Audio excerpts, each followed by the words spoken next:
Hey, welcome back to the PPR First and 15. His name is Bert. My name is Rudy. For the last 3 years, I've been calling Byron Cardwell, Brian Caldwell. Tonight, we call him the State Farm Player of the Game. Our Sal Gonzalez spoke with him just moments ago. All right, Byron, you had a huge win tonight against Lincoln. Can you take me through it? We first quarter, we came out kind of slow. We had to get some stuff fixed off on the offense, and then second quarter, we came out strong. O-line, we picked it up offensively, started with the O-line, and then as the game went out, we just kept it rolling. You had a receiving, rushing, and a pick six. Can you tell me what's that like? It feels good. I was tired after it.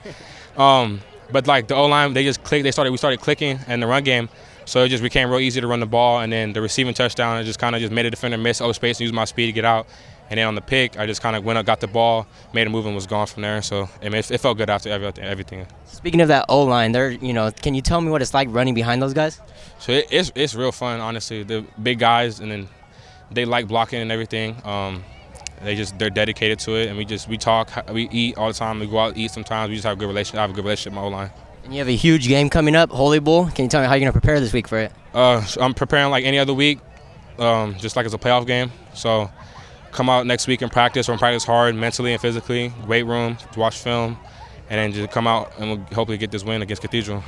Perfect. And I'll give one last shout out to Paul Rudy right in the camera. Shout out to Paul Rudy.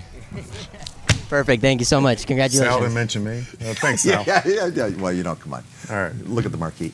All right. Hey, there was a special pregame moment that was called to our attention. This was happened.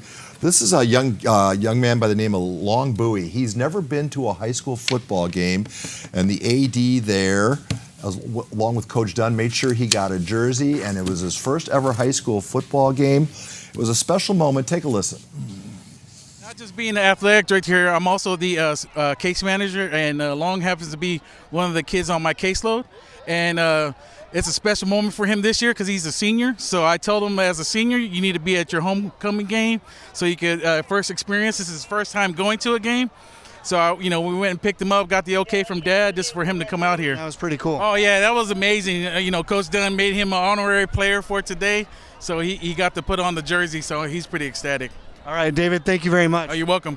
All right, Long Bowie, have a fun time tonight. All right, that was cool.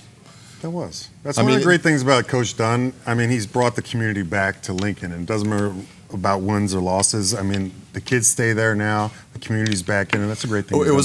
I would say the atmosphere at the Hive was festive. It was great. And the lowriders came out at halftime. I know. I'm going to make a social media post out of that. You reminded me. All right, let's go around the county. Some great moments.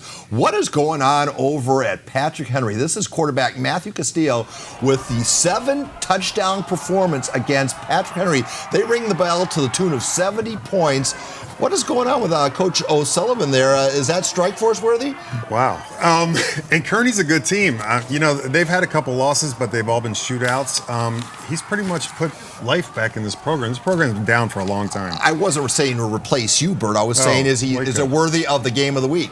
Or your coach of the week, excuse me. I think it is, actually. I think when you put that up, and again, he's won, and just the whole body of work throughout the season and what he's brought back to this program, I think absolutely. All right, and then one other great quarterback play.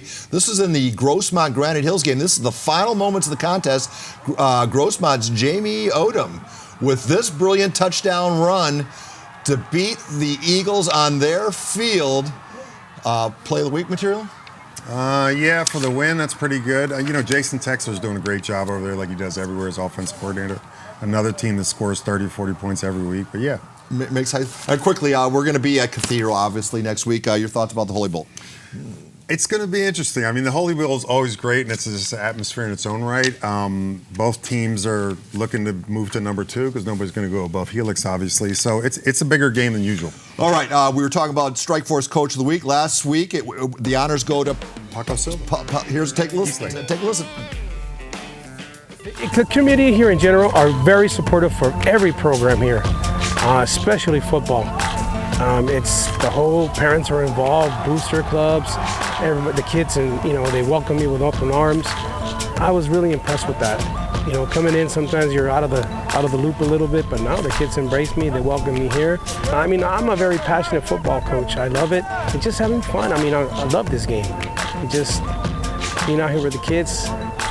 I mean, what more can you ask? Football America, Friday night.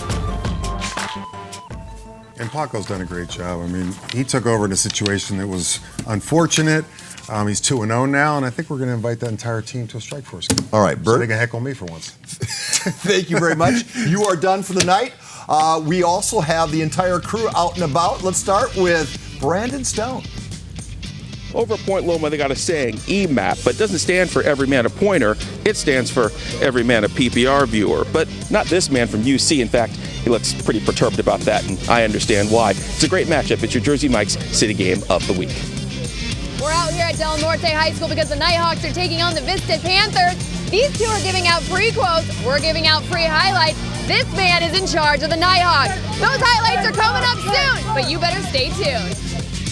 Will West Hills take the trophy for the 8th year in a row, or will Santana make their record 8-0? Find out straight ahead on the Prep Picture Report. It's the 33rd bell game between the Southwest Raiders and Mar Vista Mariners. Who comes out on top? Find out on the Prep Pigskin Report. Yes, we're here at Los Primos Mexican Food with the Patrick Henry Patriots. We're about to get into a monster 619 monster burrito eating contest with the Patriots. You guys stick around for the highlights. Casey, out to you. Hey everybody, Week 8 is underway and our PPR team is tabulating the numbers for the Hollandia Fan Fave and who of our 4 finalists will win the honor of being the big pig on campus. For those of you coming late to the party, let's review our 4 finalists. Starting off with St. Augustine's running back, Byron Cardwell. Next, we have Vista's running back, David Flores.